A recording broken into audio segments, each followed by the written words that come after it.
Imagine yourself standing in the dawn hush of the Sierra Nevada mountains. The air is crisp, tinged with pine, and the faintest hint of coal smoke. Beneath your feet, the earth is hard, frost-rimmed, and still. All around you, a camp begins to stir murmurs in Cantonese, the clinking of tin bowls, the slow rustle of canvas tents. This is not a romantic wilderness retreat.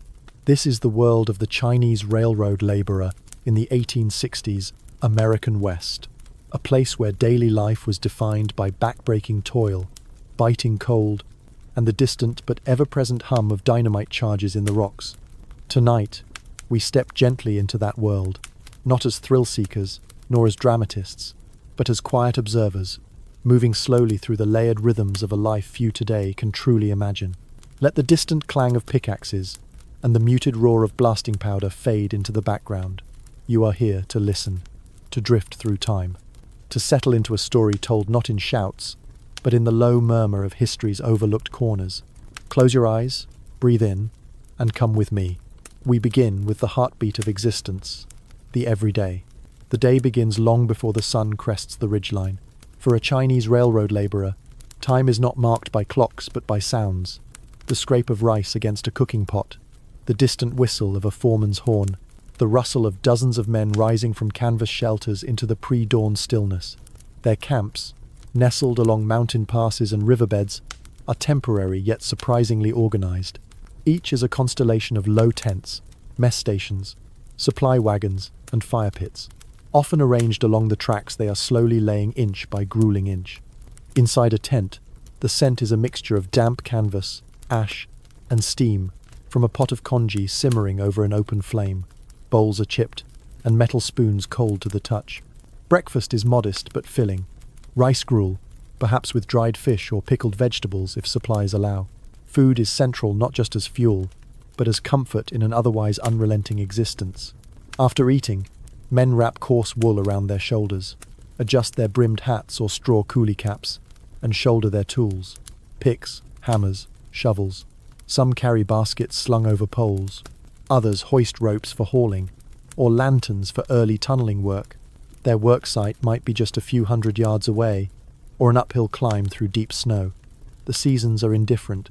Summer brings swarms of biting insects. Winter buries tracks in thick drifts, freezing fingers and blunting steel. But the rhythm never stops.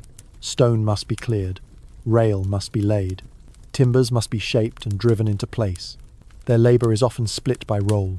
Some dig trenches, others bore holes in rock for blasting. Still more haul debris down slopes or guide pack animals through treacherous switchbacks. Each motion is repetitive, requiring strength, but more than that, a numbing endurance. Lunch, when it comes, is taken quickly and in silence, seated on overturned crates or patches of flattened earth. The food, brought from central kitchens, is again rice-based, occasionally enriched with tea or salted pork when rations are generous. But often, it is dry buns and pickled roots, meant to last long stretches without spoilage. Through it all, there is a quiet camaraderie. Men often come from the same districts in Guangdong province, speaking the same dialects, bearing the same hopes, to earn wages, send money home, and someday return. But conversation is minimal during work. Not because there is nothing to say, but because the air is already filled with the sounds of work. Steel on stone, wheels grinding against gravel, the hiss of steam escaping ruptured lines. The workday stretches on until the light begins to fade. The sun slips behind peaks, casting long shadows over the work site. At day's end, the men stagger back to camp. Some tend to cuts or bruises in silence. Others prepare evening meals.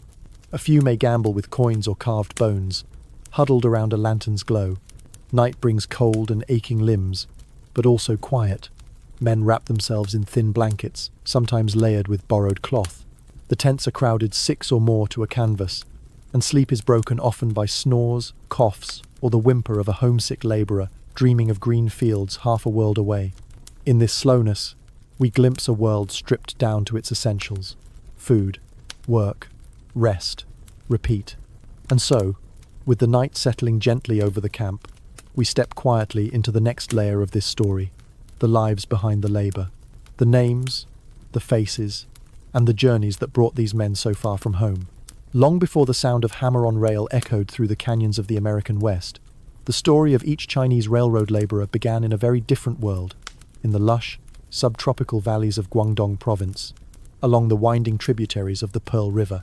It is here, in southern China, that many of the men were born in small villages, clustered beneath terraced hills, among fields of rice and sugarcane. Life was simple but fraught with uncertainty. In the mid-1800s, the region was shaken by upheaval, the Opium Wars, natural disasters, the cataclysmic Taiping Rebellion, and waves of famine. Families lost land, futures grew uncertain, and for many young men, the decision was clear. They would go abroad. Their destination? A place they called Gumsan, the Gold Mountain, California.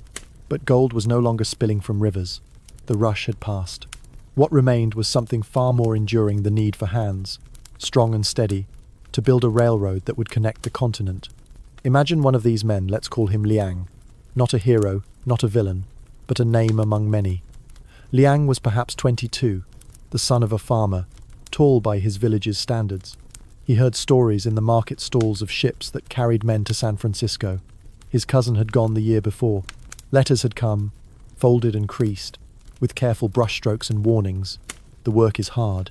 The Americans are cold. But the money is real. Liang left in spring. His village gathered what little they could to pay for his passage money, often loaned by brokers who would later claim his wages as repayment. He boarded a red boat from Hong Kong, crammed with hundreds like him, the air below deck thick with sweat and salt. The journey across the Pacific took weeks. The ship pitched and groaned. Meals were meager boiled rice, salted fish, sometimes mouldy. Sickness spread quickly. And yet, for most, arrival came. A foggy port, the city of San Francisco, and beyond it, the promise of labor contracts and steady pay. From there, Liang and others traveled inland, often by riverboat, cart, or on foot, guided by contractors and hiring agents.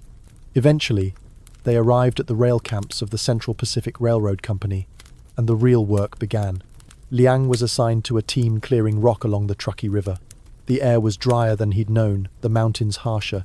His hands, calloused from farming, bled anew, but he endured, as did thousands of others. It is estimated that between 10,000 and 15,000 Chinese men labored on the Transcontinental Railroad. Their names, when recorded, were often anglicized or simply written as Chinaman, a cold echo of their erasure from formal records. But in reality, they were individuals: Li Wong, Ah Sing, Bo Yu, Ho Chan, each with a family left behind, each carrying talismans in pockets, a scrap of home, a carved charm, a folded letter in careful script. Though few found wealth, many sent money home regularly. Remittances were sacred, a lifeline across the ocean. It said some men pooled wages to build schools in their villages, or to pay bride prices for younger brothers back home. But for many, the dream of return dimmed over time. Some died in accidents or illness.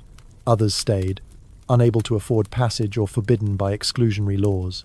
Those who remained faced a strange existence, present, yet unseen, essential, yet unwelcome. And yet, they endured, with quiet resilience, with letters, with incense burned in makeshift altars, with memories of plum blossoms and temple drums carried in dreams. As we step back from these biographies, let us move now toward what lies buried and half-remembered, the traces in the soil, the silent testimonies uncovered by time. In the next segment, we explore the archaeological and cultural imprints of these forgotten lives. In the high meadows of the Sierra Nevada, where the wind moves slowly through pine and juniper, the faintest clues remain, not in grand monuments or stone markers, but in delicate remnants: a porcelain shard nestled beneath pine needles, a rusted tin spoon, the scattered fragments of a once-buried hearth. Archaeologists have long sought to uncover the material traces of the Chinese railroad workers, the things they left behind, the items they carried, used, discarded, or cherished. What these objects reveal is quiet but profound, the daily rhythms of a people living between two worlds, adapting with grace to harsh conditions, and leaving subtle marks on an often indifferent land. Excavations along former Central Pacific Railroad camps have revealed a surprisingly rich array of artifacts: blue and white Chinese porcelain bowls, often from the famed Jingdezhen kilns, suggest a deliberate effort to maintain culinary and cultural traditions. Even in the most remote camps, where food was boiled over open flames in the cold, men ate from vessels that reminded them of home. There are opium pipes too delicate and blackened by time. These artifacts often stir modern misinterpretations, but in context, they reveal the realities of laborers seeking rest, escape, or pain relief after 10-hour shifts chiseling granite. In moderation, opium was part of traditional Chinese medicine and ritual. Its presence in the camps was less about vice and more about coping an attempt to soften the unyielding edges of life. Other remnants include bamboo combs, copper coins with square holes from Qing-era mints, stone game pieces, and fragments of inkstones used for writing. These are not the tools of survival alone, they are expressions of identity, of continuity. Even as they endured labor far from home, the men found small ways to stay tethered to the culture they carried across the sea. Perhaps most poignantly, archaeologists have discovered the remains of joss paper ceremonial spirit money, burned as offerings to ancestors, often buried discreetly in fire pits or beneath stones. These ashes speak volumes. They tell of rituals performed in silence, of spiritual practices kept alive in the cold shadows of pine forests and desert ridges. The camps themselves have left ghostly outlines in the soil, flattened ground where tents once stood, trenches that may have served as latrines or drainage, piles of stones used to stabilize cook fires. Unlike permanent settlements, these sites were ephemeral, moving as the rail line advanced. But even so, the land remembers. Cultural historians note the craftsmanship in some tools and objects, hand-carved handles on shovels, personalized marks etched into belt buckles or blade sheaths. These small touches suggest pride, identity, and individuality in a setting where most records reduced these men to numbers. One particularly evocative find came from a site near Donna Summit, a hand-forged metal pendant in the shape of a lotus, an ancient symbol of purity and rebirth in Buddhist tradition. Its purpose is unknown, perhaps a charm, perhaps an offering, but its presence reminds us that beneath the soot and sweat, the laborers nurtured inner lives, dreams, hopes, prayers whispered before sleep. What makes these discoveries so significant is their silence. These men left few written records. Language barriers, discrimination, and legal restrictions often prevented their stories from being told in their own words. But the earth has preserved what the documents did not.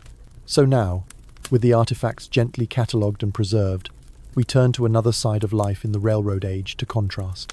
As the Chinese workers toiled in isolated camps, others lived very differently, just miles away. Let us now explore those contrasts. The elite, the railroad barons, and the world they built atop the backs of invisible labor.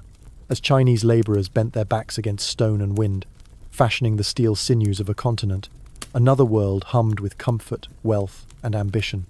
It was a world of tall hats and gas lamps, of drawing rooms and cut glass, a society rising in direct proportion to the quiet suffering of those it seldom acknowledged. Let us shift our gaze now, gently, to the opposite end of the spectrum, to the boardrooms and banquet halls of the railroad barons. To understand why you would not survive a day as a Chinese laborer, one must also glimpse the lives of those who reaped the fruits of that toil. Take, for example, Leland Stanford, a former grocer turned industrial magnate. Stanford was president of the Central Pacific Railroad Company. From his office in Sacramento, and later from his palatial estate near San Francisco Bay, he oversaw decisions that would send thousands of Chinese men into the treacherous peaks of the Sierra. His home was grand, adorned with imported European furniture, ornate chandeliers, and thick carpets from the east. Meals were taken at long tables beneath oil paintings, served by household staff. The air was scented not with coal smoke or pine sap, but with lavender, citrus, and roast meats. Outside, carriages waited. Inside, letters from Washington and New York arrived daily, discussing stocks, land grants, and political favors. Stanford and his fellow Big Four railroad tycoons Collis P. Huntington, Charles Crocker, and Mark Hopkins operated within circles of influence where fortunes were made not by calluses, but by signatures.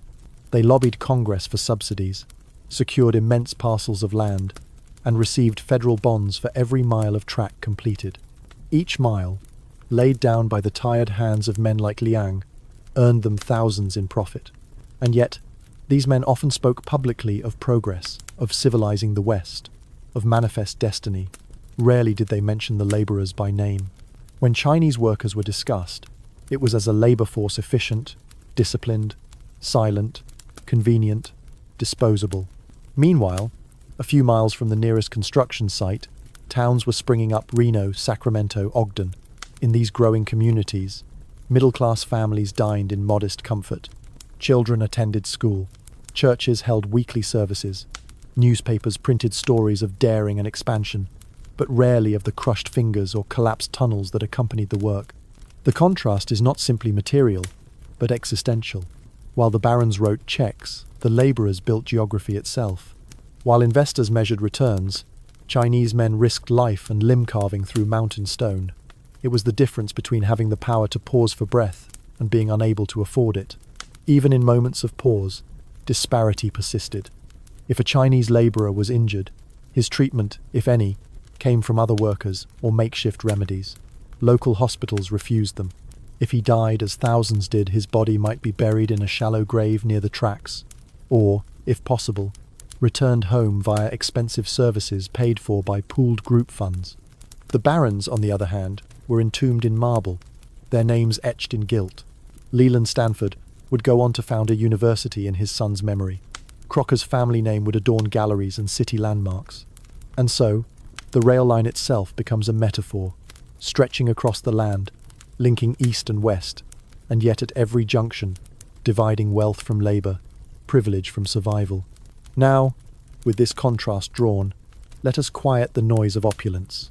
Let us leave behind velvet chairs and walnut desks, and return to the land. For beneath it lies another kind of story, one of danger, exhaustion, and silent resistance. Our next step takes us into the tunnels, the literal and metaphorical spaces where life for these laborers was most perilous. Let us now descend beneath the earth, into the darkness where the air is thick and the silence heavy. For here, in the mountain guts of the Sierra Nevada, the Chinese laborers faced their most grueling and hazardous task: tunnel construction. The Central Pacific Railroad had to carve through granite mountains to complete its route, and nowhere was this work more arduous than in the section known as the Summit Tunnel, a bore through solid rock at an elevation of over 7,000 feet. The process was slow, unforgiving, and perilous. Imagine the setting. The tunnel entrance is framed by boulders and frost, hardened ground. A narrow shaft disappears into the mountain, lit only by oil lanterns, which cast long shadows across the jagged walls. Inside, the air is damp and close, filled with the constant metallic echo of chisels striking stone. The work began with hand tools, picks, hammers, and star drills. Teams of two would take turns hammering and rotating the drill bit, slowly boring a hole into the granite. This could take hours for a single cavity, into which black powder and later nitroglycerin would be packed.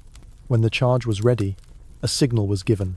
Laborers retreated swiftly, often on slick, uneven stone, to a safer distance. Then, the mountain shook. The roar of the explosion was deafening, the concussive force a wave of heat and dust that rolled outward. But the danger did not end there. The blast created jagged fractures, unstable ceilings, and clouds of choking particulate that lingered in the shaft. Men returned quickly, too quickly to clear the rubble, rebore the hole, and prepare the next round of blasting. Time was money, and hesitation was frowned upon. Accidents were frequent: a misjudged detonation, a collapsed ceiling, a misfire. Records were sparse, but some estimates suggest that thousands were injured or killed throughout the construction period. Bodies were not always formally recorded. A man might vanish into a blast site, his name remembered only by his closest companions. And yet, in this harrowing environment, there was order and skill. Chinese laborers became known for their discipline and precision. They developed techniques to ventilate the tunnels, using hand-woven fans and fires at tunnel mouths to create draft currents. They reinforced the ceilings with timber beams and devised systems to safely remove debris. Their efforts saved countless lives, though not always their own. During the bitter winter of 1866-67, snow blanketed the region to depths of over 40 feet. Tunnels, already treacherous, became tombs of ice.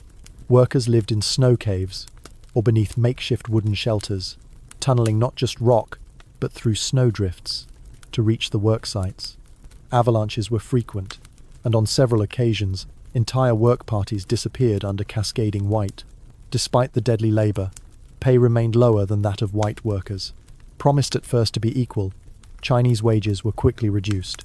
Moreover, while white workers were often provided board, Chinese laborers had to supply their own food and cooking equipment, another silent inequality folded into daily survival.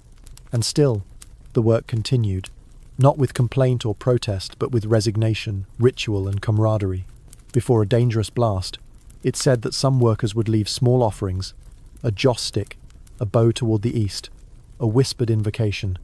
In this, danger became not just a trial of the body, but a meditation of the spirit. Tunnel work did eventually finish. In 1867, after nearly 2 years, the summit tunnel opened. But the danger never truly ended. It simply moved along with the advancing rail line. For the laborers, rest was temporary, and the next peril always a few miles down the track. So now, as we leave behind the cool darkness of the tunnels, let us rise into the open air once again, not to return to comfort, but to explore how these men organized themselves in the margins. In the next segment, we examine their internal communities, their strategies for survival, and the invisible strength drawn from shared roots. Though scattered across rugged terrain and remote encampments, the Chinese laborers on the railroad were never truly alone. In the midst of isolation, hardship, and exclusion, they built quiet networks of support rooted in custom, kinship, and mutual care. These invisible frameworks sustained them, not only physically, but spiritually. Within each camp, a kind of informal social order emerged. Many of the laborers came from neighboring villages in Guangdong, often speaking the same dialect, Toisonese or Cantonese, and sharing common rituals. These shared origins formed the basis of brotherhoods, known colloquially as tongs or hui, though such terms are often misunderstood. These were not secretive conspiracies or criminal rings, as popular imagination would later suggest, but practical mutual aid societies. Within them, men found protection, guidance, and a sense of belonging. Elders, usually those with greater experience or literacy, acted as mediators in disputes, as liaisons with labor contractors, and as spiritual leaders during festivals or mourning. There was structure, if not hierarchy. Funds were pooled to help pay for funerals, medical treatment, or the repatriation of a fallen comrade's bones. Some groups kept written records of debts and dues, maintained in ledgers inked by candlelight. A small shrine might be set up at the edge of camp, a simple wood table with joss sticks and food offerings where men prayed for health, luck, or safe passage home. Leisure time, though rare, often brought men together in rituals of familiarity. They might drink tea boiled in dented kettles, smoke, or play pai gao, a traditional tile game. Laughter was subdued, conversation private. For these men, joy was not expressed in exuberance, but in shared silence, gestures, and the unspoken comfort of presence. Food remained a central anchor of community life. Though provisions were minimal, laborers pooled ingredients to create communal meals, stir-fried greens when available, preserved duck eggs, or bowls of noodle soup, made with dried scallions and herbs carried from China. These meals were moments of cultural continuity. Cooking became resistance, a way to maintain identity in a land that offered little regard for it. Cultural holidays, too, were observed where possible. The Lunar New Year was especially important. Even in snowy mountain passes, men would gather in makeshift circles, light firecrackers if they had them, share mooncakes or sweetened rice, and bow 3 times to the east. In these moments, the brutal monotony of labor gave way to memory and hope. Resistance, when it came, was seldom loud, but it was real. One of the few documented labor strikes among the Chinese railroad workers occurred in June of 1867. Several thousand men stopped work, demanding equal wages to their white counterparts and shorter hours in the extreme heat.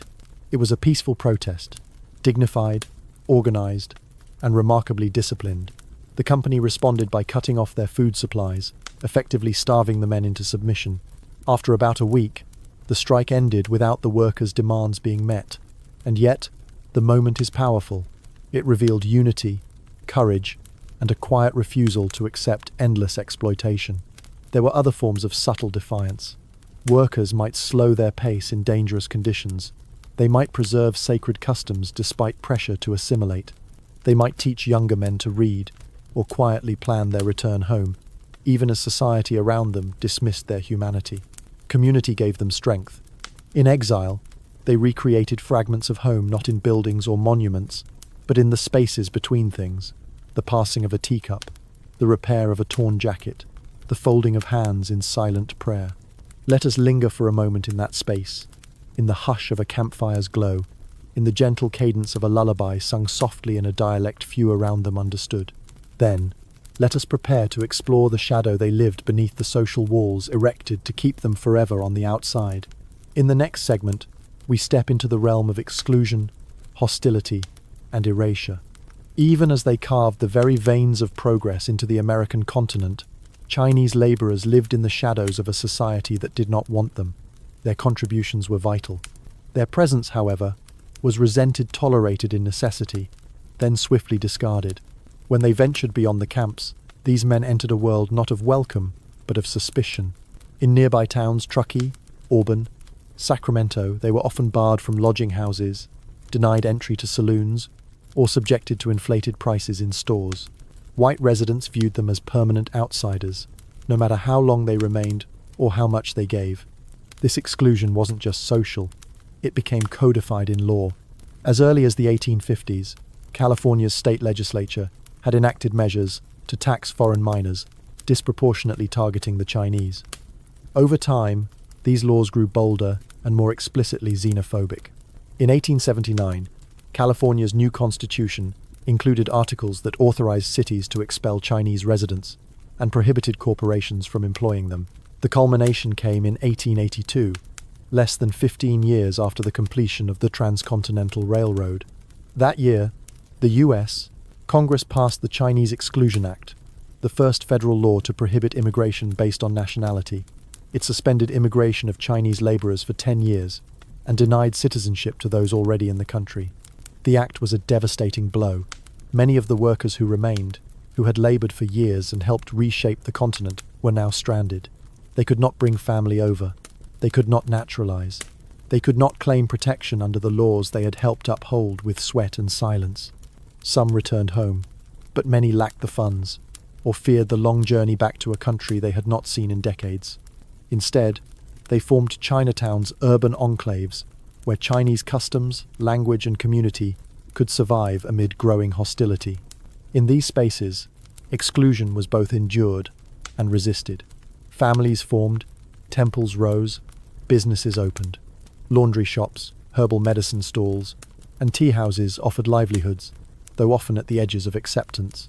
Outside these communities, the world remained sharp-edged. Anti-Chinese riots swept through towns. Homes were burned. Lives were lost. The railroad had been completed, and now its builders were cast aside. And yet, erasure extended beyond the laws. It reached into history itself. For many years, official accounts of the Transcontinental Railroad made scant mention of Chinese laborers. The Golden Spike Ceremony at Promontory Summit in 1869, a symbol of national unity, featured no Chinese speakers, no Chinese faces, no recognition. Thousands had labored and died to make that moment possible, yet they were not invited. Newspapers of the era occasionally mentioned celestials, often using caricatured language or focusing on perceived strangeness. Photographs taken of work crews were often labeled incorrectly or left anonymous. In textbooks, their absence persisted for over a century. And so, a double exclusion took hold from the society of their time and from the memory of their nation. But not entirely. Records remained, families remembered, oral histories whispered across generations, and in the quiet strength of their endurance, the laborers left a mark deeper than any inscription, a legacy beneath the steel, under every tie and rail, in every echo of a passing train. As we near the end of our journey, let us look toward this legacy, to how memory, once forgotten, is now being reclaimed. In the final segment, we explore how the contributions of these men are being honored, remembered, and folded back into the national story they helped to build.